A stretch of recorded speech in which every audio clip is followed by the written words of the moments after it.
ဆွန်ဦးတယောက်တတိယလို့နိုးလာတဲ့အချိန်မှာတော့ခနာကိုယ်တစ်ခုလုံးအနှောင်ဖွဲ့ခံထားရပြီးဝေဒနာပြင်းပြင်းထန်ထန်နဲ့လေထဲမှာတွဲလောင်းဆွဲခံထားရပါပြီဒါပေမဲ့သူတို့ကဆွန်ဦးကိုအသက်ရှင်တန်ဖို့အတွက်နောက်ဆုံးခွင့်ရေးတစ်ခုထပ်ပေးခဲ့ပါသေးတယ်တကယ်လို့ဆွန်ဦးသာအသက်ပေးကနေလွတ်မြောက်ဖို့အတနာခံပြီးအရင်ကဖြစ်ခဲ့တဲ့များတွေအတွက်တောင်းပန်မယ်ဆိုရင်သူ့ကိုချက်ချင်းပြန်လွတ်ပေးမှာပါဒါပေမဲ့တောင်းပန်ပါတယ်ဆိုတဲ့စကားလုံးနဲ့လုံးဟာဆွန်ဦးရဲ့အပြီးတန်ထဲမှာလုံးဝမရှိခဲ့ပါဘူးအဲ့ဒီလိုနဲ့ပဲသူတို့တွေလည်းဆွန်ဦးနဲ့အချိန်ပုတ်မခံကျင်တော့တဲ့အတွက်ဆွန်ဦးကိုအပြင်းထန်နှိပ်စက်ဖို့လက်နက်ကိရိယာတွေကိုချက်ချင်းပဲပြင်ဆင်လိုက်ကြပါတယ်ဒါပေမဲ့အဲ့ဒီအချိန်မှာပဲရုတ်တရက်ဆွန်ဦးရဲ့ဖုန်းကမြည်လာခဲ့ပြီးခေါ်ဆိုသူကတော့တခြားသူမဟုတ်ပဲမစ္စတာကန်ဖြစ်နေခဲ့ပါတယ်မစ္စတာကန်ကဆွန်ဦးကိုအနီးနားကလွင်ပြင်တစ်ခုစီခေါ်သွားပေးဖို့အဲ့ဒီလူမိုက်တွေကိုအတနာခံတောင်းဆိုခဲ့ပါတယ်ဆွန်ဦးကတော့သူနေရဲခန်းထဲကနေလွတ်မြောက်သွားပြီလို့ထင်ခဲ့ပေမဲ့မထင်မှတ်ပဲဒီအချိန်မှာပဲနောက်ထပ်အလှည့်ပြောင်းကြီးတစ်ခုဖြစ်လာခဲ့ပါတယ်သူ့ရဲ့ရှေ့မှာမတက်ရက်နေတဲ့သူကတော့တခြားသူမဟုတ်ပဲဆွန်ဦးခုနှစ်နှစ်တိုင်တိုင်တစ္ဆာရှိရှိလှုပ်ကြွေးခဲ့ရတဲ့သူ့ရဲ့အထက်လူကြီးဖြစ်နေလို့ပါပဲအဲ့ဒီခုနှစ်နှစ်တာကာလအတွင်းမှာဆွန်ဦးဟာဘယ်တော့မှအမှားတစ်ခုလေးတောင်မလုပ်ခဲ့ဘူးပါဘူးဒါပေမဲ့ဒီတစ်ချိန်မှာတော့သူဒုက္ခကြီးကျယ်ရောက်တော့မယ်ဆိုတာဆွန်ဦးကိုယ်တိုင်လည်းသိနေခဲ့ပါတယ်ဘာဖြစ်လို့လဲဆိုတော့သူဟာအဲ့ဒီနှစ်ဦးကိုအထက်ကိုအစီရင်မခံပဲအသက်ချမ်းသာပေးခဲ့မိလို့ပါပဲ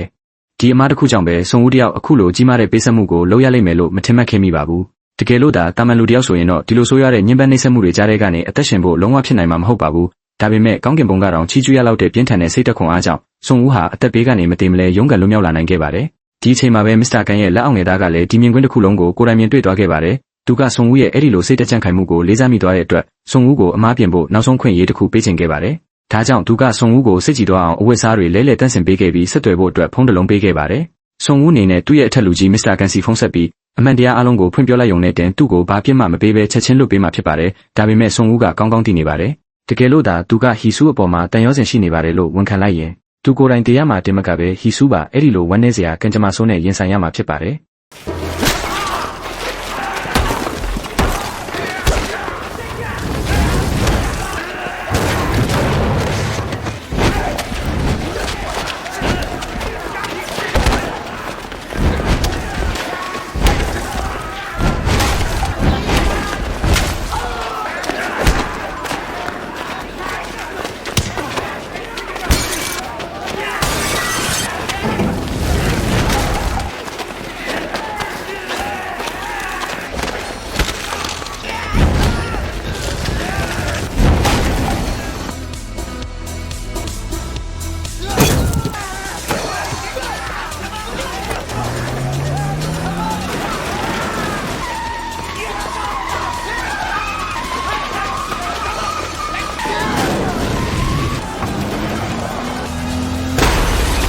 မစ္စတာကန်တယောက်ဒီသတင်းကိုကြားလိုက်ရတဲ့အချိန်မှာတော့ဒေါသတွေအလေးလေးထွက်ပြီးပောက်ကွဲသွားပါတော့တယ်ဆွန်ဦးဟာမစ္စတာကန်အောက်မှာတစ္ဆာရှိရှိနဲ့နှစ်ပေါင်းများစွာလုတ်ကင်လာခဲ့တာဖြစ်လို့ဆွန်ဦးရဲ့စိတ်နေသဘောထားကဘယ်လိုလဲဆိုတာမစ္စတာကန်အတိဆုံးပါပဲတွေးကြွေးကိုတွေးနေပဲဆက်ရမယ်ဆိုတာသူကောင်းကောင်းသိပါတယ်ဒါပေမဲ့မစ္စတာကန်အတွက်လည်းရှောင်လဲလို့မရတဲ့အခြေအနေမို့သူ့ရဲ့တပည့်တွေကိုလွတ်ပြီးဆွန်ဦးကိုနေရာနဲ့လိုက်ရှာခိုင်းပါတော့တယ်တစ်ဖက်မှာလည်းဆွန်ဦးဟာသူ့ရဲ့အဆက်အသွယ်တွေကိုအသုံးချပြီးတရားမဝင်လက်နက်မောင်ခိုကောင်းတွေရှိတဲ့နေရာကိုရောက်သွားခဲ့ပါတယ်ဆွန်ဦးကမစ္စတာကန်ရဲ့အထက်လူကြီးကအရေးသွေးမြင့်တင်တဲ့အချို့ကိုဝယ်ချင်နေတယ်လို့ပြောလိုက်တဲ့အခါမှာတော့အဲ့ဒီလက်နက်မောင်ခိုကုန်းရဲ့ခေါင်းဆောင်ကမထင်မှတ်ထားတဲ့စိန်ခေါ်မှုတစ်ခုကိုပြန်လည်ပေးအပ်လိုက်ပါတော့တယ်